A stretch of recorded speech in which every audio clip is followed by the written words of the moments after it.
नमस्कार, आप देख रहे हैं TV20 न्यूज़। मैं हूं आपके साथ इस बुलेटिन में डॉक्टर प्रियंका सोनी। अब नज़र डालते हैं खबरों पर। आजमगढ़ में अंतर्राष्ट्रीय बालिका दिवस के अवसर पर सशक्त बेटियां सशक्त समाज इस सपने को साकार रूप देने के लिए एक छोटे से प्रयास तथा बदलाव के एक किरण के साथ राजकीय महिला महाविद्यालय समदिया हिरौला में कार्यक्रम का आयोजन किया गया। अंतर्राष्ट्रीय बालिका दिवस मनाने की आवश्यकता क्यों पड़ी, इन्हीं पहलुओं पर विचार व्यक्त करते हुए हिंदी की प्रवक्ता डॉक्टर शालिनी चौधरी ने छात्राओं को संबोधित करते हुए कहा कि स्त्री सम्मान की रक्षा किसी भी देश के कानून के लिए गौरवान्वित करने वाली बात होती है, लेकिन भारतीय संदर्भ में स्त्रियों की मानवीय गरिमा हमेशा से ही निंदनीय रही है। इन्हें असभ्य और संकीर्ण मानसिकता से ग्रसित व्यवस्थाओं को समाप्त करने के लिए निरंतर समाज और सरकार द्वारा प्रयास किए जा रहे हैं। उन्होंने भी कहा कि स्त्री मुद्दों पर केवल स्त्रियों को ही नहीं बल्कि पुरुषों को भी जागरूक करने की नितांत आवश्यकता है। इस अवसर पर आगे व्याख्यान देते हुए गृह विज्ञान की प्रवक्ता डॉक्टर कंचन यादव ने कहा कि इन तमाम विसंगतियों और सामाजिक बहिष्कार के बावजूद भी हर क्षेत्र में महिलाओं ने अपना परचम लहराया है।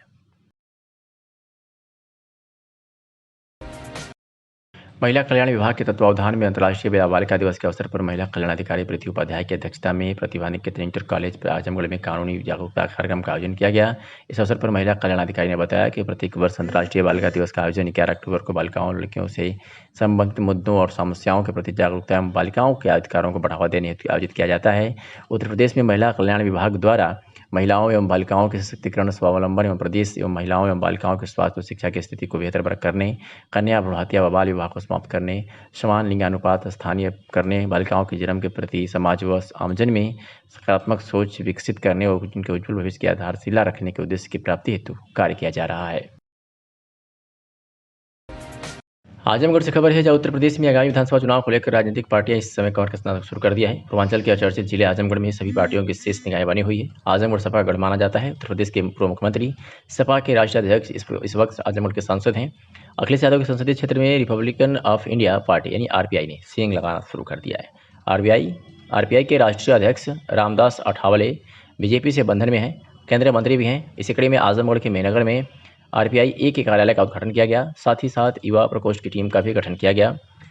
आरपीआई ए के युवा प्रकोष्ठ के जिला अध्यक्ष राम नरेश ने बताया कि उनकी युवा टीम मजबूत व सशक्त है। प्रदेश महामंत्री राकेश सिंह ने कहा कि लगभग 70% वोटर युवा है और चुनाव में उनकी भूमिका महत्वपूर्ण होगी।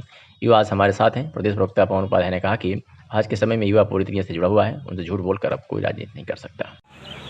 महामंत्री जी, आज कार्यक्रम हुआ है, कार्यक्रम का क्या उद्देश्य है? 2022 आगामी विधानसभा को लेकर क्या पार्टी रूपरेखा खींच रही है?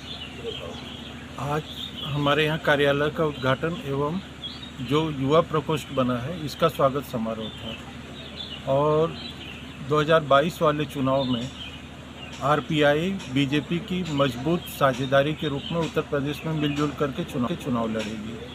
हमें जैसा कि ऊपर से संकेत मिल रहे हैं कि 15 से 18 सीटें हमें मिल रही हैं और मेहनगर, चूँकि इसके पहले ओम प्रकाश राजभर जी के पास थी, वो छूटेगी। हमें पूरी उम्मीद है कि मेहनगर सीट हमें मिलेगी और हम यहाँ जीत करके दिखाएंगे। क्या रणनीति है आजमगढ़ को लेकर? सपा का गढ़ माना जाता है, उस किले को आप कैसे ध्वस्त कर पाएंगे? आज तक सपा ने यहाँ पर मुलायम सिंह को दिया टिकट, हमारे एमपी रहे, अखिलेश जी को टिकट दिया, हमारे एमपी रहे, लेकिन आजमगढ़ की धरती पर पिछले 5 सालों में हमें लगता है 2 या 3 बार वो आए हैं। अभी बाढ़ग्रस्त था आजमगढ़ पूरा शहर, लेकिन आए और चुपचाप चले गए। जनता के मुद्दों से उनको कोई मतलब नहीं। 2 बार कोरोना की लहर थी, लेकिन दोनों बार ही हमारे दोनों सांसद महोदय में से एक ने भी यहाँ की आवाज़ नहीं सुनी। ये भी नहीं कि एक हम आइसोलेशन बेड भी दे दें, और तो छोड़िए वेंटिलेटर वगैरह की तो बात ही छोड़िए। एक बार भी वो जनता से पूछने नहीं आए कि जनता क्या है, वो सिर्फ वोट लेना जानते हैं। 10 सालों में आजमगढ़ की जनता बखूबी जान चुकी है। आपने आजमगढ़ के युवा प्रकोष्ठ की जिसको जिम्मेदारी दी, उन्होंने भी मंच के माध्यम से कहा कि जिस पार्टी में सेवा कर रहा तो वह पार्टी पैसा लेके कार्यकर्ताओं को टिकट देती। क्या कहना चाहेंगे इस पर? ये जग जाहिर है कि बहन जी अपने जन्मदिन से लेकर के टिकट तक वो पैसे देकर ही बधाई स्वीकार करती है जन्मदिन की, और टिकट की तो बात ही छोड़िए, वो करोड़ों रुपया लेती हैं। ये बात आम जनता को अच्छी तरह से मालूम है। मैं इस विषय में कुछ नहीं कहना चाहूँगा, आम जनता खुद जानती है इस बात को। आजमगढ़ में कितने सीट को लेकर आप चुनावी मैदान में कूदेंगे? हमें उम्मीद है कि बीजेपी के साथ गठबंधन में हमें 2 सीटें मिलेंगी, मेहनगर और मुबारकपुर, और दोनों ही सीटें हम जीत करके दिखाएंगे। और आजमगढ़ की कंधरा पुलिस ने आज बड़ी कामयाबी हासिल की है। अपनी कार्रवाई में 6 अभियुक्तों को गिरफ्तार किया है। अलग अलग कार्रवाई में आज कंधरापुर पुलिस ने 6 अभियुक्तों को गिरफ्तार करने में बड़ी सफलता हासिल की है और ये सफलता पुलिस अधीक्षक सुधीर कुमार सिंह के निर्देश पर कंधरापुर पुलिस को मिली है। आपको बता दें कि सुधीर कुमार सिंह द्वारा चलाए गए अभियान वांछित, वारंटी, गैंगस्टर, चोर, लुटेरा, नकबजन के वांछित अभियुक्तों की गिरफ्तारी के क्रम में अपर पुलिस अधीक्षक नगर, क्षेत्राधिकारी नगर के कुशल निर्देशन में थानाध्यक्ष इलाका क्षेत्र में पेंडिंग विवेचना व गिरफ्तारी अभियुक्त मामूर थे के जरिए मुखबिर खास सूचना मिली, जिसके तहत पुलिस ने राम अवतार, विवेक यादव, लालमती पत्नी राम अवतार, श्रवण यादव और सोनू सरोज को पहली कार्रवाई में गिरफ्तार किया है। तो वही दूसरी कार्रवाई में कंधरापुर पुलिस ने मनोज यादव और श्रीकांत को गिरफ्तार करने में सफलता हासिल की है।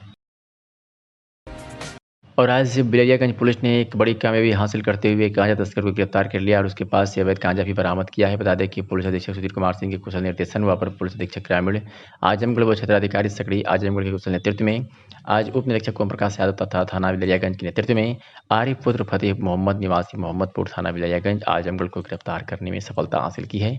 बता दें कि पुलिस अधीक्षक आजमगढ़ सुधीर कुमार सिंह द्वारा जनपद में अपराध व अपराधियों पर लगाम चलाए जा रहे अभियान के तहत ये बिलरियागंज पुलिस को कामयाबी हाथ लगी है।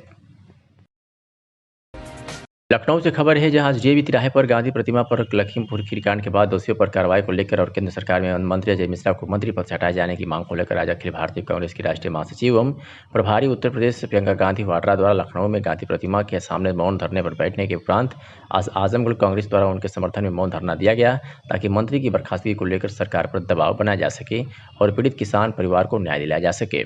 धरने की अध्यक्षता मोहम्मद नजम समीम ने की।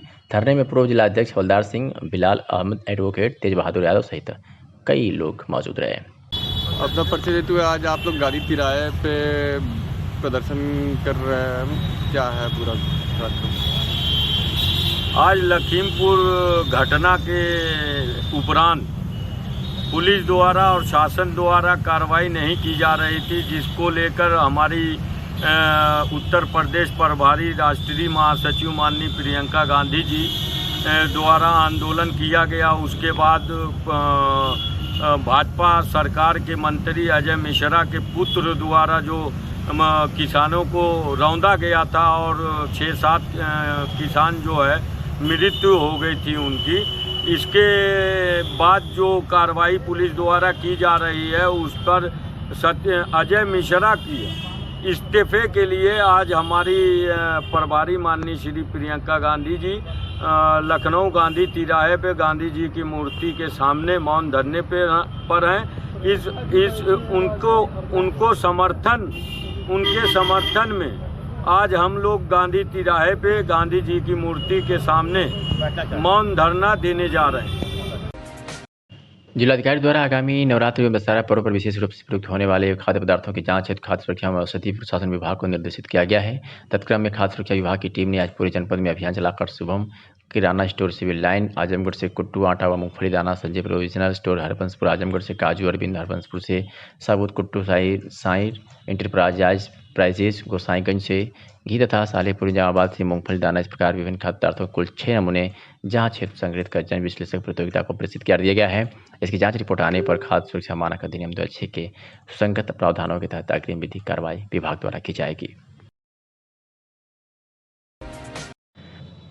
आजमगढ़ से खबर है, जहां आजकल राजनीतिक मूल्य कुछ इस प्रकार गिरा है कि नेता और दल के प्रवक्ता अपने दल के मुखिया को खुश करने व विरोधियों को नीचा दिखाने के लिए दलों का जातीय वर्गीकरण कर उन पर ओल झलूल आरोप लगाते विवादित बयान देकर राजनीतिक रोटियां सेकने में लगे हुए हैं। ऐसा एक मामला आज जिले के महाराजगंज कोतवाली में देखने को मिला, जहां ब्राह्मण समाज के कुछ लोग कांग्रेस प्रवक्ता सुरेंद्र राजपूत के द्वारा लखीमपुर में लाठी डंडों से पीट मार दिए गए 4 ब्राह्मणों को राष्ट्रीय टीवी चैनल पर जिम्मेदारी से डकैत बोलते हुए उनके प्रति संवेदना व्यक्त करने से इनकार कर दिया। इस पर ब्राह्मण समाज आहत हुआ है और आशुतोष मिश्र के नेतृत्व में ब्राह्मणों ने जिले के महाराजगंज कोतवाली पहुंचकर चैनल की डिबेट का वीडियो देते हुए सुरेंद्र राजपूत के खिलाफ लिखित तहरीर देकर उनके खिलाफ मुकदमा कायम कर कानूनी कार्रवाई करने की मांग की है। इस अवसर पर ब्राह्मण समाज के भूपेश मिश्र, पंकज मिश्र सहित तमाम लोग उपस्थित रहे। देखना यह है कि भारतीय राजनीति और कहां तक स्तर विहीन होती है और हमारे राजनेता अभिव्यक्ति की स्वतंत्रता के नाम पर भारतीय परंपराओं का कहां तक मजाक उड़ाते हैं। मिश्रा जी, आप किस बात को से आहत होकर के आपने एक आवेदन दिया है, एक तहरीर दिया है महाराजगंज थाने में? पूरा प्रकरण क्या है सर? महोदय, कल दिनांक 10 अक्टूबर को TV9 भारत पर बहस हो रही थी लखीमपुर कांड पर, किसान आंदोलन और में जो मारपीट हुई है, जो झगड़ा हुआ है, उस पर एक बहस का आयोजन हुआ था, जिसमें कांग्रेस के प्रवक्ता सुरेंद्र राजपूत ने कहा कि जो ब्राह्मण मारे गए वो डकैत की तरह थे, डकैत के समान थे। मतलब हमारे जो ब्राह्मण, हमारी जो बिरादरी है उसको डकैत माना गया, जिनको पीट कर मार डाला गया, उनको डकैत की संज्ञा सुरेंद्र राजपूत ने दिया। इस बात को सुनकर मुझे बहुत ही मानसिक आघात पहुंचा है। यह पूरी तरह से समाज में वैमनस्य फैलाने का बयान है, जिसकी मैं घोर निंदा करता हूं। इसके लिए मैंने FIR कराने के लिए थाना कोतवाली में दिया है और जितना भी हो सकेगा हम इस पर आंदोलन करेंगे, आगे शासन से कार्रवाई की अपेक्षा करेंगे। नहीं, सुरेंद्र राजपूत जी ने तो उसमें मानवाधिकार के संदर्भ में भी उसमें बोला है कि नहीं, मानवाधिकार डकैतों का भी होता है। तो क्या ये व्यू आपके लिए ठीक नहीं था? हमको नहीं लगता कि वो जो ब्राह्मण चारों मारे गए हैं वो पीट सबको चलाया है। हमने पीड़ित परिवार का भी बयान चलाया, हमने प्रियंका गांधी का बयान भी चलाया जी। सुन लीजिए एक बात। दूसरी बात मैं आपको बताऊं, किसी भी गांव में जब डकैत घुस जाते हैं और बाकायदा गांव वालों को मारते हैं, तो उसके बाद जब गांव वाले इकट्ठे हो जाते हैं तो कुछ डकैत भी मारे जाते हैं। उन डकैतों के मारे जाने पर भी नहीं, बिल्कुल नहीं होना चाहिए। लिंचिंग किसी भी सूरत में स्वीकार्य नहीं, उनके भी कानूनी हक है। अब आप आ जाइए हनुमानगढ़ वाली हिंसा पर। हनुमानगढ़ वाली हिंसा पे आप लगातार मिसलीड कर रहे हैं समीर भाई, मैं आपसे जिम्मेवारी से कह रहा हूं। राजपूत साहब, जो आप कर रहे हैं वो आपको सही लग रहा है, वो आपको सही लग रहा है। मतलब गाड़ी से कुचले गए जो लोग, उनके मानवाधिकार हो सकते हैं, उन लोगों के मानवाधिकार नहीं हो सकते जिन्हें डंडे से पीट कर मार दिया गया। आप कह रहे हैं वो डकैत थे, आपको ये ठीक लग रहा है? मानवाधिकार है, डकैतों का भी मानवाधिकार है। हाँ, अब तो कह रहे हैं ना। नहीं तो किस बिना पर डकैत कर रहे हैं आप उन्हें? आप किस बिना पर उन्हें डकैत कर रहे हैं? बिल्कुल, उन्होंने अगर कुचल करके मारा है तो डकैत नहीं हुए। अगर ना ये तय होगा ना, और जिन लोगों को पीट कर मारा जा रहा है, आपको पता है कि उनकी क्या भूमिका थी? राजपूत साहब, गैर जिम्मेदाराना बयान मुझे लगता नहीं देना चाहिए, बचना चाहिए आप जैसे जिम्मेदार शख्स को। जिम्मेदारी से दे रहा हूं और उनसे भी मुझे संवेदना नहीं मारे जाने चाहिए, ये भी मैं आपसे कह। आजमगढ़ से खबर है और ये तस्वीरों को आप देख अंदाजा लगा सकते हैं कि किस तरीके से रामलीला के मंच पर बारबालाएं ठुमका लगा रही है। और ऐसे में अगर ये कहा जाए कि नवरात्रि में ऐसे लोगों द्वारा अश्लीलता परोसी जा रही है तो ये कम नहीं होगा। आजमगढ़ रामलीला के मंच पर बारबालाओं ने ठुमके लगाए हैं और ये तस्वीरें जैनपुर थाना क्षेत्र के अमवारी नारायणपुर गाँव की है, जहाँ रोजाना अश्लील डांस किया जा रहा है और कोरोना गाइडलाइन का भी जमकर उल्लंघन किया जा रहा है। तस्वीरें आप देख सकते हैं कि किस तरीके से बारबालाओं ने रामलीला के मंच पर ठुमके लगाए हैं। सड़ी तहसील क्षेत्र के रामलीला समिति टनारू द्वारा पारंपरिक तरीके से रामलीला की शुरुआत की गई। रामलीला का शुभारंभ अजमगढ़ ब्लॉक प्रमुख प्रतिनिधि व भाजपा नेता मनीष मिश्रा ने फीता काटकर किया। रामलीला का शुभारंभ सर्वप्रथम आरती के बाद किया गया, जिसमें नारद मोह का सचिव चित्रण बहुत ही दार्शनिक तरीके से दिखाया गया, जिसका सभी लोगों ने आनंद लिया। कलाकारों ने नारद मोह की लीला का सुंदर मंचन किया। नारद ने भगवान विष्णु को श्राप दिया। रामलीला समिति के प्रबंधक आलोक कुमार सिंह ने कहा कि रामलीला हमारी परंपरा से जुड़ी कला है, इसे नई पीढ़ी भगवान राम के आदर्शों के बारे में सीखती है।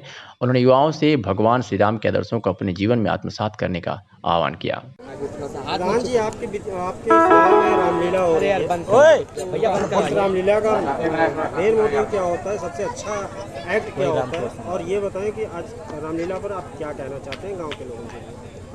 रामलीला समिति को मैं बार बार धन्यवाद देता हूं कि इस अच्छे कार्य के लिए, और यहाँ का सबसे अच्छा कार्यक्रम होता है राम केवट संवाद। उसके द्वारा सारे क्षेत्रवासियों को सुगम दृश्य देखने को मिलता है। इसके अलावा गांव की जनता से क्या कहना चाहेंगे? गांव की जनता से हम चाहेंगे कि यहाँ की शांति व्यवस्था बनाए रखे, साफ सफाई पे ध्यान दें। सर, आज रामलीला समिति के इस कार्यक्रम में कौन सा एक्ट था और क्या कहना चाहेंगे आप यहाँ का? आज हमारे रामलीला समिति में नारद मोह का भी एक्ट चल रहा था। इसके तत्पश्चात रावण अत्याचार, फिर राम जन्म की सीन दिखाई जाएगी, जिसमें राम जन्म की सीन हमारे यहाँ बहुत ही अच्छी तरीके से पेश होती है। जिसमें छोटे छोटे हमारे जो बच्चे हैं वो बहुत ही अच्छा एक्टिंग का रोल और कॉमेडी का रोल प्रस्तुत करते हैं राम जन्म के बाद। मतलब वो सीन देखने के बाद ऐसा प्रतीत होता है कि हम स्वयं अयोध्या में आ चुके हैं और वो मनोरम दृश्य देखने को मिलता है। और इस रामलीला के बारे में मैं ये कहना चाहूँगा कि यह संस्था 1999 में स्टार्ट हुई थी। वो हमारे पिताजी स्वर्गीय श्री राम प्यारे सिंह जो इस समिति के डायरेक्टर थे, उनके सौजन्य से, और उसमें माननीय श्री कोषाध्यक्ष महोदय श्री जगपत साहनी जी, श्री नरसिंह यादव और इत्यादि जो लोग भी पात्र और पदाधिकारी है, सबका बहुत ही अच्छा सहयोग रहा है जो आज तक ये संस्था चल रही है। और उन महान हस्तियों की जो भी आजमगढ़ में विश्व हिंदू परिषद व बजरंग दल के आह्वान पर आज लोग कलेक्ट्रेट जिलाधिकारी कार्यालय पहुंच जिलाधिकारी को 5 सूत्रीय मांग पत्र सौंपते हुए पत्रकारों से बातचीत में विश्व हिंदू परिषद के जिला कार्यवाहक अध्यक्ष प्रभुनाथ सिंह पप्पू ने कहा कि आगामी विजयदशमी दुर्गा पूजा एवं हिंदुओं के अन्य त्योहारों और जनपद में विभिन्न स्थानों पर मेले का आयोजन और मूर्ति पंडाल बनाए जाते हैं, जिसको देखते हुए हम सभी महत्वपूर्ण मांग करते हैं कि मेला क्षेत्र में मांस की बिक्री पर रोक लगाई जाए, मेला क्षेत्र में घूम रहे निराश्रित गोवंशों को गो आश्रय स्थलों पर भेजा जाए, मूर्ति पंडाल पर एवं मूर्ति विसर्जन के समय अश्लील भोजपुरी गीत बजाने पर रोक लगाई जाए, किसी भी प्रकार का नशा कर अराजकता फैलाने वालों पर तत्वों पर उचित कार्रवाई की जाए, मूर्ति विसर्जन हेतु स्वच्छता एवं प्रकाश की व्यवस्था सहित उचित स्थान उपलब्ध कराई जाए। और क्या कुछ कहा सुनते हैं।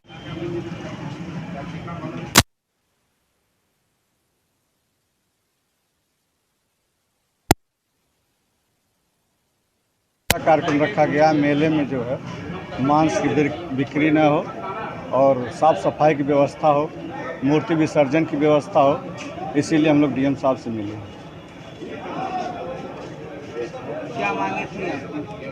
हमारी मांगे थी कि मेले में स्वच्छता बनी रहे, प्रदूषण के लिए हम लोग अपना स्थान बनाए हैं, और जो भी मांस की बिक्री ना हो, जो गौवंश हमारे घूम रहे हैं उसमें मेले में न घूमें, सब सारी व्यवस्था इसलिए मांगी थी। तो विसर्जन को लेकर क्या तैयारी? विसर्जन को लेकर हम लोग ने जगह का वो किया है, डीएम साहब से बात किया है कि भाई कहीं जगह हम लोग दीजिए जो उनका विसर्जन हो जा रहा है। डीएम साहब ने क्या कहा? डीएम साहब ने आश्वासन दिया है कि हम सारी व्यवस्था करेंगे। आजमगढ़ जिले के जिलाधिकारी कार्यालय पर मदरसा आधुनिकीकरण शिक्षक संघ के नेतृत्व में 3 सूत्रीय मांगों को लेकर प्रदर्शन करते हुए महाप्रधानमंत्री को नामी विज्ञापन जिलाधिकारी को सौंपते हुए पत्रकारों से हुई बातचीत में संघ जिलाध्यक्ष महबूब आजमी ने कहा कि हमारी गंभीर व ज्वलंत समस्याओं का समाधान कर प्रधानमंत्री सबका साथ सबका विकास का नारा सफल बनाने व हम मदरसा शिक्षकों के समस्याओं का समाधान करें। हमारी प्रमुख मांगें मदरसा आधुनिकीकरण एवं SPMS के अंतर्गत संपूर्ण भारत में शिक्षकों का अप्रैल 2017-18 से अब तक का बकाया वेतन का भुगतान किया जाए। पिछले 25 वर्षों में मदरसों में धार्मिक शिक्षकों के साथ आधुनिक शिक्षा प्रदान करने वाले शिक्षकों को नियमित का समान वेतन समान कार्य अल्पसंख्यक कार्य मंत्रालय भारत सरकार से कराने की मांग की। इस प्रकार उत्तर प्रदेश में अल्पसंख्यक कल्याण विभाग द्वारा अनुदानित मदरसा शिक्षकों को संपूर्ण वेतन दिया जाता है। वर्षों से वेतन न मिलने से मदरसा आधुनिक शिक्षक अपने परिवार का पालन पोषण करने में असमर्थ है। क्या नाम है आपका? मोहम्मद महबूब आजमी, जिलाध्यक्ष मदरसा आधुनिकीकरण शिक्षक संघ आजमगढ़। किस संबंध में ज्ञापन दे रहे हैं आप? हम लोगों को आज करीब 52 महीने से हम लोग मदरसा शिक्षक हैं, मदरसा आधुनिकीकरण शिक्षक, जो 52 महीने से हमारी तनख्वाहें नहीं मिली हैं। हमको मानदेय केंद्र सरकार और प्रदेश सरकार देती है। प्रदेश सरकार 2000-3000 देती है और भारत सरकार हमको 12,000 रुपये पर मंथ देती है। प्रदेश सरकार का करीब हमको मिल जाता है, लेकिन केंद्र सरकार जो पैसा 52 महीने से हमारा रुका हुआ है। ये योजना 1993 से माननीय अटल बिहारी वाजपेयी जी ने, जो इस समय मौजूदा सरकार है, उन्हीं की सरकार ने लागू किया था। हमारे उत्तर प्रदेश में करीब 16-17 प्रदेशों में ये स्कीम चलती है, लेकिन हम लोगों को वेतन नहीं मिल रहा है।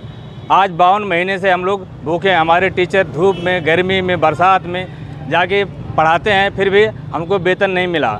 हम लोग अक्सर प्रधानमंत्री, मुख्यमंत्री, जो भी हमारे विभाग से जुड़े हुए मंत्री हैं, उनसे हम लोग मिल चुके हैं, लेकिन केवल आश्वासन के नाम पे हमको कुछ नहीं मिल रहा है। जब हम लोग किसी मंत्री से मिलने जाते हैं, जब किसी नेता से मिलने जाते हैं, तो आश्वासन मिलता है कि आपको मिल जाएगा, पैसा आपको मिल जाएगा। जी, हम लोग अब डीएम साहब के माध्यम से ज्ञापन देना चाहते हैं प्रधानमंत्री और मुख्यमंत्री को, ताकि हमारा वेतन मिल जाए। यदि हमारा वेतन नहीं मिलता तो हम आगे की रणनीति तय करेंगे और एक जोरदार ज़बरदस्त धरना और प्रदर्शन प्रदेश स्तर पर और केंद्र स्तर पर करने के लिए हम लोग तैयार हैं। हर वर्ष की भांति इस वर्ष भी आजमगढ़ में नारी शक्ति डांडिया महोत्सव 2021 सीजन 12 का आयोजन कोरोना काल के कारण केवल संस्था की नारी शक्तियों के बीच सामाजिक दूरी का पालन करते हुए तारीख 9 अक्टूबर दिन शनिवार को सितारी स्थित श्रीमन मंगलम होटल में किया गया। कार्यक्रम की शुरुआत सर्वप्रथम दुर्गा स्वरूप नवकन्या का पूजन एवं आरती अतिथियों संरक्षक एवं पदाधिकारियों द्वारा एवं संस्था सचिव डॉक्टर पूनम तिवारी एवं नारी शक्ति अनिता श्रीवास्तव द्वारा शंखनाद करके की गई। कार्यक्रम की अध्यक्षता डॉक्टर मनीषा मिश्रा एवं संचालन अंशु अस्थाना ने किया। कार्यक्रम के दौरान घड़ा प्रतियोगिता, वेस्ट डांडिया ड्रेस प्रतियोगिता, वेस्ट डांडिया डांस प्रतियोगिता, वेस्ट डांडिया ग्रुप डांस प्रतियोगिता सहित महिलाओं एवं बालिकाओं की कुर्सी दौड़ की विभिन्न प्रतियोगिताओं सहित माता रानी के गीत पर नारी शक्तियों द्वारा नृत्य की मनमोहक प्रस्तुति की गई। संस्था सचिव डॉक्टर पूनम तिवारी ने बताया कि कोरोना काल को देखते हुए इस वर्ष डांडिया महोत्सव का बृहद आयोजन नहीं किया गया है। क्या कुछ कहा पूनम तिवारी, सचिव महिला शक्ति संस्था ने, सुनवाते हैं। मैम, सबसे पहले अपना नाम बताइए प्लीज़। मैं डॉक्टर पूनम तिवारी, सचिव नारी शक्ति संस्थान। इस बार आप डांडिया का आयोजन कैसे कर रही हैं? इस बार डांडिया का आयोजन हम केवल अपनी नारी शक्ति संस्थान की सदस्यों और पदाधिकारी संरक्षक सभी हमारी अपनी नारी शक्तियों को लेकर के हम इस बार डांडिया का आयोजन कर रहे हैं। और ऐसा इसलिए कर रहे हैं कि कोरोना की जो अभी कंडीशन थी और सामाजिक दूरी का पालन करना था, कोरोना की गाइडलाइन थी, तो इसलिए हम लोगों ने जो है ये निर्णय लिया। और हमारी महिलाओं को उत्सुकता थी कि डांडिया का आयोजन हो, क्योंकि पिछले साल हम लोगों ने नहीं किया था। और इस बार हम अपनी उन सभी महिलाओं से क्षमा चाहते हैं जिनको हम इस बार डांडिया महोत्सव में सम्मिलित नहीं कर पाए। और अगले वर्ष माता रानी सब कुछ कुशल मंगल से रखेंगी तो हम लोग फिर से साथ में डांडिया खेलेंगे और नवरात्रि में माता रानी के गानों पर खूब धूम मचाएंगे। धन्यवाद। उत्तर प्रदेश में 2022 के विधानसभा चुनाव को देखते हुए हर छोटी बड़ी राजनीतिक पार्टियां सियासी जंग के लिए अपना कमर कस चुकी हैं। इसी कड़ी में बलरामपुर जनपद के उतरौला विधानसभा क्षेत्र के सादुल्लाह नगर में आल इंडिया मजलिस इत्तेहादुल मुस्लिमीन के राष्ट्रीय अध्यक्ष असुद्दीन ओवैसी का आगमन हुआ। ओवैसी के यहाँ पहुंचने पर पार्टी कार्यकर्ताओं के द्वारा जोरदार नारों से उनका स्वागत किया गया। असुद्दीन ओवैसी को सुनने के लिए यहाँ कोई खास भीड़ देखने को नहीं मिली, लेकिन उनकी स्वभाव और राजनीति के अनुसार निशाने पर भारतीय जनता पार्टी द्वारा तथा प्रधानमंत्री मोदी और सीएम योगी ही रहे। ओवैसी ने सभा को संबोधित करते हुए लखीमपुर की घटना का जिक्र करते हुए कहा कि वहां के किसानों पर गाड़ी चढ़ाकर हत्या करने वाला अगर आशीष के बजाय अतीक नाम का होता तो उसके घर पर बुलडोजर चला गया होता, लेकिन मोदी और योगी ने अभी तक आशीष के अब्बाजान को मंत्री पद से भी नहीं हटाया। ओवैसी ने कहा कि आज हिंदुस्तान की जेलों में 27% केवल मुसलमान हैं। क्या वही अपराध करते हैं? मुसलमान बम ब्लीचिंग का शिकार हो रहा है। उन्होंने कहा कि गड्ढा मुक्त सड़क का वादा करने वाली यूपी सरकार के यहाँ गड्ढे ही गड्ढे हैं। गाड़ी बाप की हो और बाप की गाड़ी से 5 लोगों की मौत हो जाती है और बाप खुद कह रहा है कि मेरी गाड़ी है। बाप खुद कहता है अपनी तकरीर में कि सुधर जाओ वरना तुमको 2 मिनट में सुधार देंगे। तकरीर के 2 दिन के बाद 5 किसानों को मार दिया जाता है, उनका कत्ल कर दिया जाता है, उनका मर्डर कर दिया जाता है, उनकी हत्या कर दी जाती है। तो नरेंद्र मोदी मंत्री को नहीं हटाते। क्यों नहीं हटाते बोलो आप? क्यों नहीं हटाते नरेंद्र मोदी? बताइए ना। इसलिए नहीं हटाते क्योंकि अजय मिश्रा का ताल्लुक ऊंची जात से है, आला जात से है।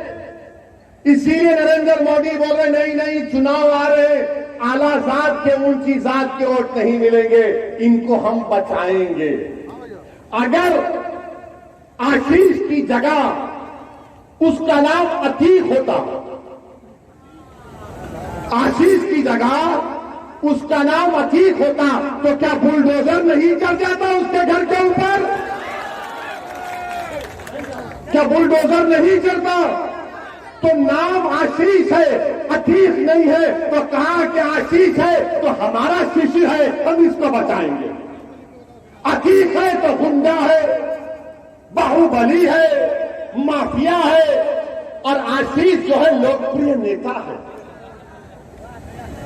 नाम आशीष है तो घर पर बुलडोजर नहीं जाएगा बाबा आपका, योगी बाबा आपका बुलडोजर नहीं जाएगा। क्या आपके बुलडोजर पर लिखा हुआ है कि खाली मुसलमान का घर तोड़ा जाएगा? क्या मुसलमान का घर तोड़ा जाएगा जिस पर हत्या का इल्जाम है, मर्डर का इल्जाम है, जो गाड़ी में बैठकर गाड़ी चलाता है? बीजेपी को मैं कहूंगा, बीजेपी के लोगों से कि कमल का निशान बदल दीजिए और एक गाड़ी जीप रख लीजिए थार की, ये हमारा निशान है, हम रोक देंगे सबको। बताइए आप आशीष को, मंत्री को नहीं हटाते, उनके अब्बा को। योगी जी आशीष के अब्बा जान को नहीं हटाएंगे? क्या तुम भी बोल सकते अब्बा जान, हम हमारी मुंह में जबान नहीं है? क्या नरेंद्र मोदी आशीष के अब्बा जान को नहीं हटाएंगे आप? मोदी जी क्यों नहीं हटाएंगे अब्बा जान को? आप हटाना चाहिए ना अब्बा जान को। आप तो बोलते हैं कि मैं कोई चीज को, गलती को बर्दाश्त नहीं करता। बाबा, क्या आशीष के अब्बा को आप बचाएंगे या जेल को भिजाएंगे? बाबा को बताना पड़ेगा ना। आजमगढ़ से खबर है, जहां श्री अग्रवाल हितकारी न्याय ट्रस्ट आजमगढ़ द्वारा महाराजा अग्रसेन जयंती समारोह के अंतर्गत 4 दिवसीय महाराजा अग्रसेन महोत्सव का आयोजन किया गया।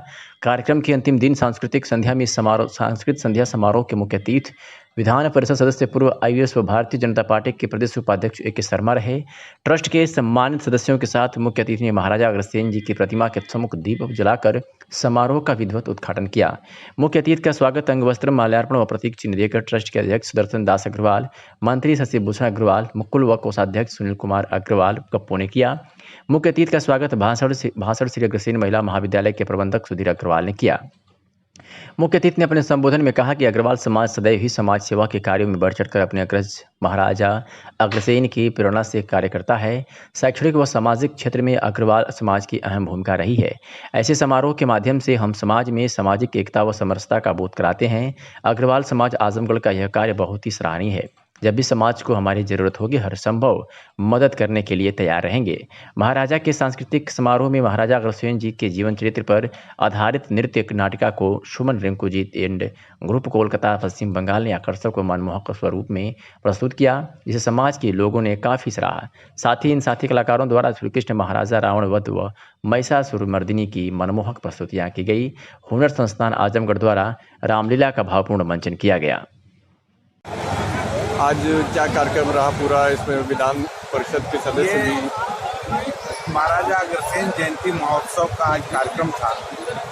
प्रत्येक वर्ष हम लोग नवरात्र के प्रथम दिन से ये जयंती का कार्यक्रम शुरू करते हैं। आज ये चौथा और अंतिम दिन था। आज यहाँ पर हम लोगों का सांस्कृतिक कार्यक्रम और पुरस्कार वितरण का कार्यक्रम था और ये समाज के तमाम हमारे महिलाएं, बच्चे, पुरुष और सारे लोग यहाँ आज काफ़ी संख्या में उपस्थित होकर आज के इस कार्यक्रम को उन्होंने बहुत ही सफल कार्यक्रम मनाया। आज के इस कार्यक्रम में जो एक बहुत बड़ी चीज़ थी कि हम लोगों ने इस बार समाज के ही लोगों को आमंत्रित किया था और एक पारिवारिक कार्यक्रम के तौर पर इसको हम लोगों ने मनाया। आज कार्यक्रम के 50 भोज का भी कार्यक्रम रखा गया था, जिसमें सभी लोगों ने मिलकर एक साथ भोजन कर और इस जयंती महोत्सव का आनंद। अम्बेडकर नगर में से खबर है, जहां यूपी में कोयले की कमी पर बोले राज्यसभा सांसद संजय सिंह। कोयले का संकट प्रायोजित किया गया है। मोदी के केंद्र की सरकार द्वारा कोयले का संकट प्रायोजित किया गया है। अपने मित्रों से यानी कि अडानी से कोयला खरीद सकें। पूरे हिंदुस्तान में कोल इंडिया यानी यूपी, झारखंड, बिहार, एमपी, उड़ीसा और छत्तीसगढ़ है। क्या इसकी रिपोर्ट सरकार के पास नहीं थी कि कोयला खत्म हो गया और सरकार को पता ही नहीं? कोयला के उत्पादन में भारत आत्मनिर्भर देश है। पूरे देश में कोयला खत्म हो गया और सरकार सो रही है। ऐसी सरकार 2 मिनट भी सत्ता में रहने लायक नहीं है। क्या कुछ कहा, सुनते। संकल्प लिया है कि इस बार हम जातियों का वोट बैंक नहीं बनाएंगे, धर्म का वोट बैंक नहीं बनाएंगे, हम विकास का वोट बैंक बनाएंगे। हम बिजली का वोट बैंक बनाएंगे, हम मुफ्त पानी का वोट बैंक बनाएंगे, हम मुफ्त इलाज का वोट बैंक बनाएंगे, हम रोजगार का वोट बैंक बनाएंगे, हम किसान के फसल का दाम का वोट बैंक बनाएंगे, हम माताओं बहनों की सुरक्षा का वोट बैंक बनाएंगे। उत्तर प्रदेश ने 75 सालों में जातियों और धर्मों का वोट बैंक बनाया और उत्तर प्रदेश बर्बादी के कगार पर पहुंचा, लगातार पीछे पहुंचा।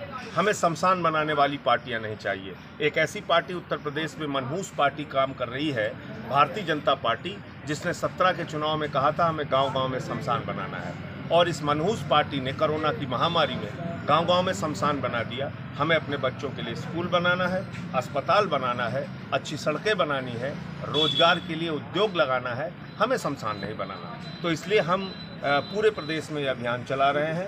बिजली के सवाल पे, पानी के सवाल पे, शिक्षा के सवाल पे एक लोगों को, उनकी मानसिकता को, उनके विचारों को अपने साथ जोड़ने का प्रयास कर रहे हैं। केजरीवाल जी के मॉडल का वोट बैंक हम उत्तर प्रदेश में बनाएंगे। आज कोयले का संकट आप देख रहे हैं पूरे देश में पैदा हो गया। ये कोयले का संकट क्या एक दिन में पैदा हो गया? क्या हमारी सरकार इतनी अनभिज्ञ थी? छत्तीसगढ़ में कोयला है, मध्य प्रदेश में कोयला है, उत्तर प्रदेश के सिंगरौली में कोयला है, बंगाल में कोयला है, महाराष्ट्र में कोयला है। आपको पता नहीं चला झारखंड में कोयला है, बिहार में कोयला है। आपको पता नहीं चला कोयला खत्म हो गया अचानक, स्टॉक में कमी आ गई। ये प्रायोजित कमी है जो अपने पूंजीपति मित्रों से कोयला खरीदने की पृष्ठभूमि तैयार की जा रही है। अडानी जैसे लोग आज कोयले के कारोबार में हैं, उनको कोयले की खदानें अलॉट हुई हैं, तो उनसे कैसे खरीद की जाए, इसलिए ये सारा संकट प्रायोजित संकट है। ये सरकार ऐसा नहीं कि इतनी भोली है, या कोयला ऐसी कोई चीज़ नहीं है जो घर की सुई है खोजने से नहीं मिली। कोयले का संकट अगर आ रहा था तो सरकार को पल पल की जानकारी रही होगी कि स्टॉक किस राज्य में कोयले की खदान में कितना है। मैं माइनिंग से पढ़ा हूँ, ये कोई छिपाने वाली चीज़ नहीं है कि आपको पता नहीं चला कोयले का प्रोडक्शन बंद हो गया या ठप हो गया या कोयला ख़त्म हो गया या स्टॉक में नहीं है। लेकिन इससे बहुत बड़ा संकट पैदा होगा अगर सरकार जागती नहीं है अभी भी तो। और वो संकट इस प्रकार से पैदा होगा जैसे ऑक्सीजन की कमी से हम लोगों ने संकट देखा था हिंदुस्तान के अंदर, ऐसे बिजली अगर ठप हो गई पूरी तरीके से तो उसी तरीके का संकट आपको देखने को मिलेगा। अस्पताल से लेके और हर सरकारी और जरूरी सेवाएं, ट्रेन से लेके। अखिल भारतीय ब्राह्मण एकता परिषद के प्रदेश महासचिव रहे अभिनव उपाध्याय के असामयिक निधन के विषय में रविवार सायंकाल बड़ा गणेश मंदिर की शोक सभा आयोजित की गई, जिसमें प्रदेश सचिव विशाल उपाध्याय एवं मंडल अध्यक्ष अरुण पाठक तथा जिला अध्यक्ष अश्विनी उपाध्याय एवं जिला संयोजक शुभम उपाध्याय और तमाम सदस्यगण उपस्थित रहे। जिसमें प्रदेश सचिव विशाल उपाध्याय ने कहा कि आज परिषद ने जो अपना अमूल्य रत्न खो दिया है, उस रत्न को पाने के लिए जमाने बीत जाएंगे परंतु उसको प्राप्त नहीं किया जा सकता। अभिनव का वक्तव्य उनका परिचय था। वह परिषद के प्रति समर्पित कार्यकर्ता थे जो विप्र होते हितों के लिए मुखर होकर निर्भीकतापूर्वक आवाज़ उठाते थे। इसी कड़ी में नव आंखों से विदाई दी गई और सबके चेहरे पर दिखाई दी। सभा किस लिए रखी गई है? आज ये शोक सभा गणेश मंदिर के प्रांगण में हमारे अखिल भारतीय ब्राह्मण एकता परिषद के प्रदेश महासचिव हमारे प्रिय अभिनव उपाध्याय जी के असमय गुजर जाने के कारण ये शोक सभा रखी गई। यह परिषद के प्रति एक समर्पित कार्यकर्ता थे जो कि समय समय पर परिषद के साथ संबद्ध होकर परिषद के विकास के लिए एक सूत्र में सबको पिरोकर काम करना चाहते थे। इस अवसर पर हम सभी लोगों ने आज उनको श्रद्धांजलि दी और 2 मिनट का मौन धारण किया। धन्यवाद। आजमगढ़ जनपद में पुलिस अधीक्षक के निर्देश पर अपराधियों पर नियंत्रण हेतु चलाए जा रहे अभियान के तहत आज जहानागंज पुलिस ने एक मोबाइल चोर को गिरफ्तार किया और उसके पास से करीब 1.5 दर्जन चोरी की मोबाइल बरामद किया है। बता दें कि मोबाइल चोरी करने वाले अभियुक्त को पुलिस ने गिरफ्तार किया है। आपको बता दें कि रामकृष्ण राजभर पुत्र पतिराम राजभर ग्राम बजहा थाना जहानागंज आजमगढ़ द्वारा थाना स्थानीय पर लिखित सूचना दिया गया कि मेरा मोबाइल किसी ने चोरी कर लिया है। इस सूचना पर थाना स्थानीय पर अज्ञात के विरुद्ध अभियोग पंजीकृत कर विवेचना प्रारंभ की गई और वरिष्ठ पुलिस अधीक्षक आजमगढ़ सुधीर कुमार सिंह द्वारा मोबाइल चोरी करने वाले अभियुक्तों की गिरफ्तारी हेतु प्रभारी निरीक्षक जहानागंज को निर्देशित किया गया। जिसके क्रम में आज पुलिस ने सफलता हासिल करते हुए अभियुक्त को गिरफ्तार कर लिया है। उसके पास से लगभग 1.5 दर्जन चोरी की मोबाइल बरामद किया है। आजमगढ़ ग्राम पंचायतों में साफ सफाई, एंटी लार्वा फॉगिंग मशीन का छिड़काव का निरीक्षण सहायक विकास अधिकारी पंचायत लालजी राय ब्लॉक पुलहनी जिला आजमगढ़ ने किया। जिले भर में डायरिया मलेरिया का जो प्रकोप चल रहा है उसे देखते हुए सभी ग्राम पंचायतों में एंटी लार्वा का छिड़काव, फॉगिंग मशीन का छिड़काव, ब्लीचिंग पाउडर का छिड़काव, चूना के छिड़काव, जगह जगह जो पानी इकट्ठा हुआ है उसके निस्तारण के लिए सम्मानित सफाई कर्मचारी लगे हुए हैं। लालजी राय ने सभी सफाई कर्मियों से कहा कि आप सभी लोग अपने अपने ग्राम पंचायतों में साफ सफाई करते रहें। ग्राम पंचायत जाफरपुर, ग्राम पंचायत कोलपांडे 11 अक्टूबर 2021 सफाई अभियान का कर्म चलाते हुए साफ सफाई करते हुए एंटी लार्वा का छिड़काव करते हुए ब्लीचिंग पाउडर का छिड़काव करते हुए जिला अध्यक्ष सीपी यादव, मीडिया प्रभारी गुलाब चौरसिया, असलम आसामा खातून, सहायक विकास अधिकारी पंचायत के देखरेख में छिड़काव किया गया और उसका निरीक्षण भी किया गया। आजमगढ़ से खबर है, सरकार द्वारा 2003 में अंत्योदय अन्य योजना अंतर्गत दिव्यांगों को लाभ न मिलने के संबंध में दिव्यांगों ने प्रदर्शन कर जिलाधिकारी को ज्ञापन सौंपा। बता दें कि सैकड़ों की संख्या में दिव्यांग जिलाधिकारी कार्यालय पर पहुंचे और प्रदर्शन करते हुए 5 स्तरीय मांग पत्र जिलाधिकारी को सौंपते हुए पत्रकारों से हुई बातचीत में राघव सिंह ने कहा कि केंद्र सरकार के द्वारा 2003 में अंत्योदय योजना के विस्तार के दौरान निर्गत गाइडलाइन इस योजना के अंतर्गत दिव्यांगजनों को शामिल करना स्पष्ट किया गया था, लेकिन जनपद में 2020 से आज 2003 से आज 2021 तक में कोई भी लाभ नहीं मिला, जिससे हम दिव्यांग आज भी वंचित हैं, जिससे हमारे परिवार को कड़ी मुश्किलों का सामना करना पड़ रहा है। क्या कुछ कहा राघव सिंह दिव्यांग ने, आपको सुनवाते हैं। क्या नाम है आपका? मेरा नाम राघव सिंह दिव्यांग है।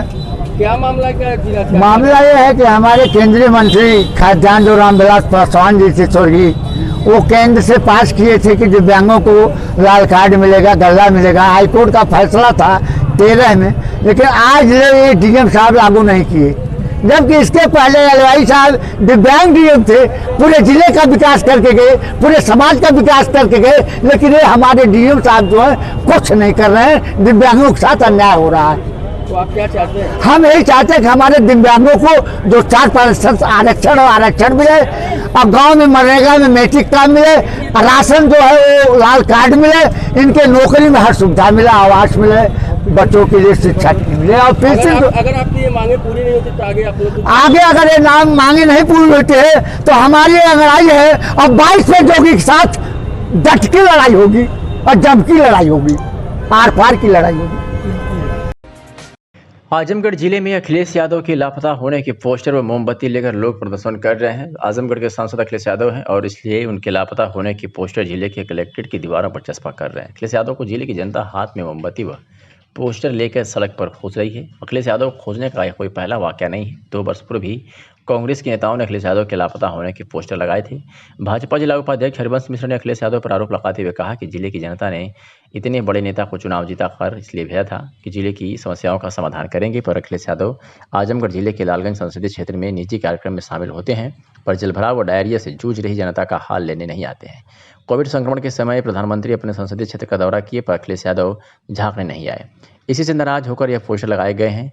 आजमगढ़ संसदीय सीट से 2014 से सांसद चुने गए मुलायम सिंह यादव के भी लापता होने के पोस्टर 2015 में भी लगे थे। उस समय मुलायम सिंह यादव को जिले की जनता ने लालटेन लेकर खोजना शुरू किया था। हालांकि इस 2019 के लोकसभा चुनाव में मुलायम सिंह ने यह सीट अपने बेटे के लिए छोड़ दी। अखिलेश यादव इस सीट से 2019 में सांसद चुने गए। जिले की नज़रअंदाजी के कारण अखिलेश यादव के लापता होने के पोस्टर पूर्व में भी लगाए गए थे।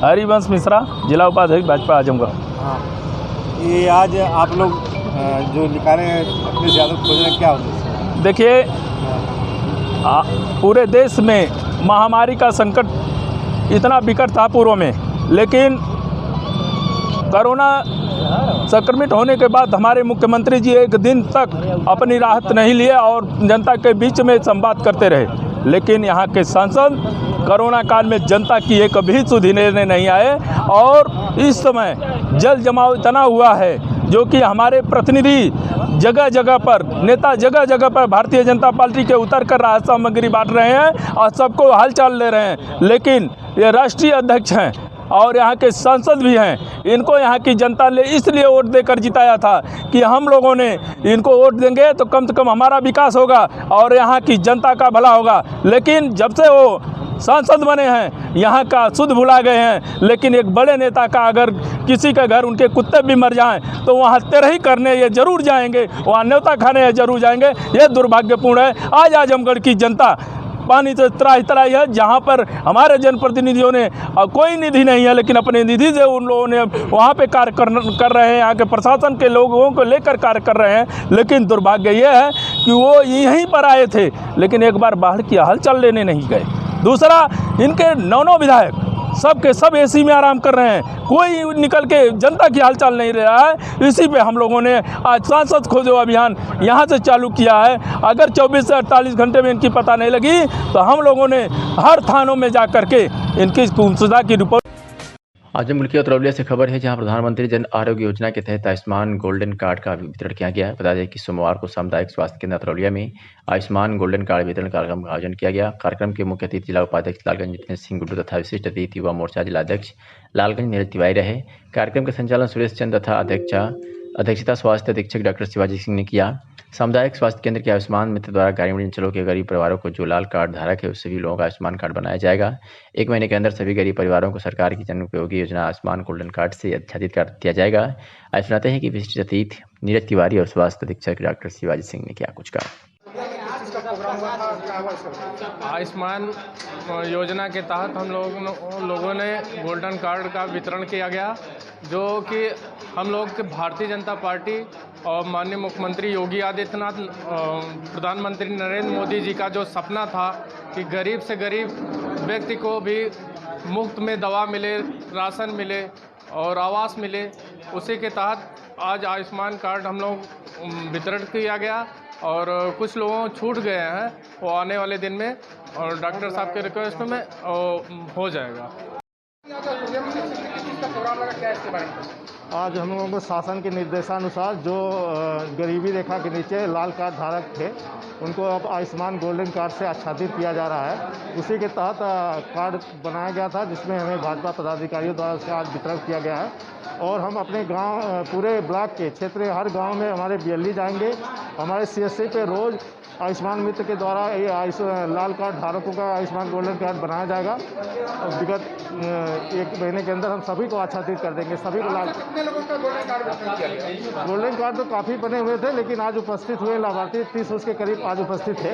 हमने बना दिया, कम से कम 500 के ऊपर बना दिया है अभी तक। ऐसा कब तक बनता रहेगा? क्या इसमें डॉक्यूमेंट चाहिए, कैसे बनेगा, इसके बारे में? इसमें जो भी लाल कार्ड धारक है, अंत्योदय कार्ड है, उनको सभी को उनमें आधार कार्ड उनका थंब इम्प्रेशन मिला करके हम अपने यहाँ बनाएंगे, उसको सीएससी बनाएंगे, बीएलई भी गाँव जाके बनाएंगे। सगड़ी क्षेत्र के डॉक्टर राम नरेश स्नातकोत्तर महाविद्यालय चंगईपुर में छात्र पहुंचने लगे हैं। काफ़ी दिनों बाद विद्यालय खुलने से छात्र भी उत्सुक रहे। महाविद्यालय में कोरोना गाइडलाइन का पालन भी किया जा रहा था। बता दें कि सगड़ी क्षेत्र में स्थित डॉक्टर राम नरेश स्नातकोत्तर महाविद्यालय चंगईपुर के खुलने के बाद महाविद्यालय में छात्रों का आना जाना शुरू हो गया है। वही बच्चों के बेहतर शिक्षा के लिए कॉलेज प्रबंधन द्वारा अच्छी व्यवस्था की जा रही है। पिछले 2 वर्षों में बच्चों का जितना नुकसान हुआ है उसकी भरपाई करने का प्रयास किया जा रहा है। इसके अलावा कोविड-19 से बचाव के लिए पूरी सतर्कता बरती जा रही है। डॉक्टर राम नरेश स्नातकोत्तर महाविद्यालय के गेट पर छात्र छात्राओं की थर्मल स्क्रीनिंग भी की जा रही है। बिना मास्क के प्रयोग नहीं किया जा रहा है। सैनिटाइजर का भी प्रयोग कराया जा रहा है। परिचय?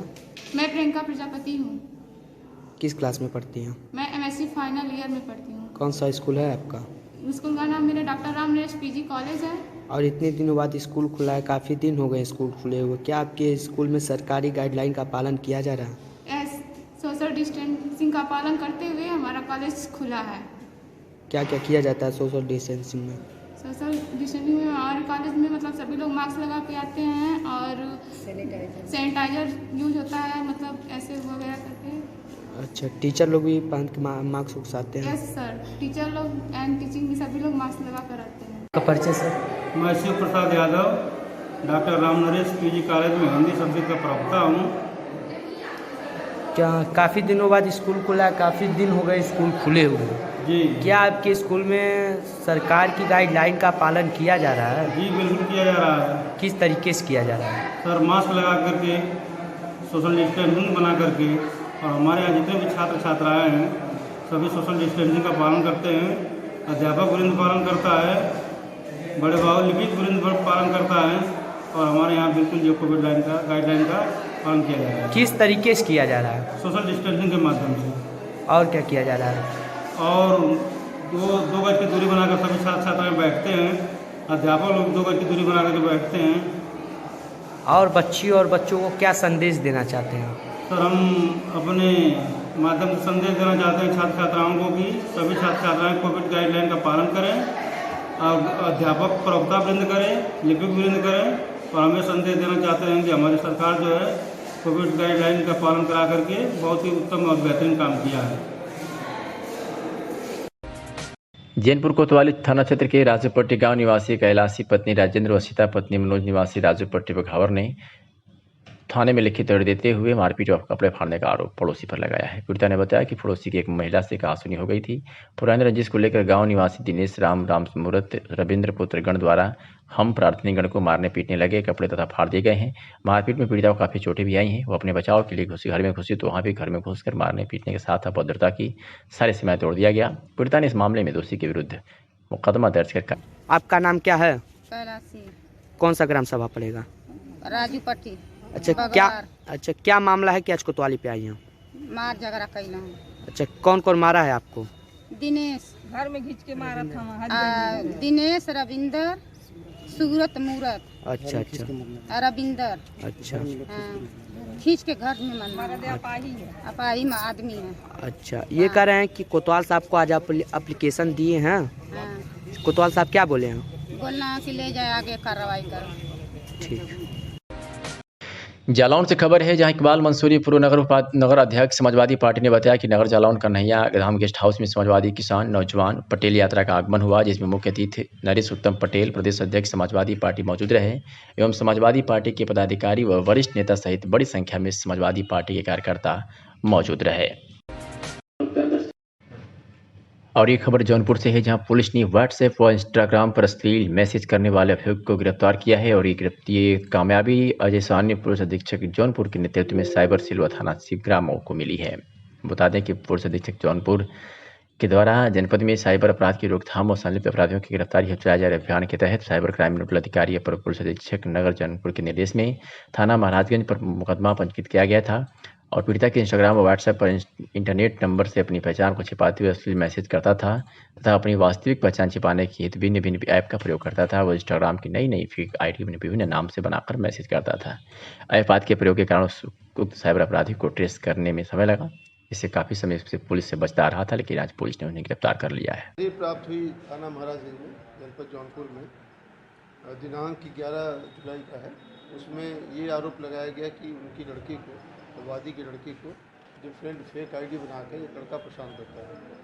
तो चूँकि आईडी फेक थी, उसमें साइबर सेल को तत्परता से लगाया गया और लगाने के बाद लड़का आइडेंटिफाई हुआ।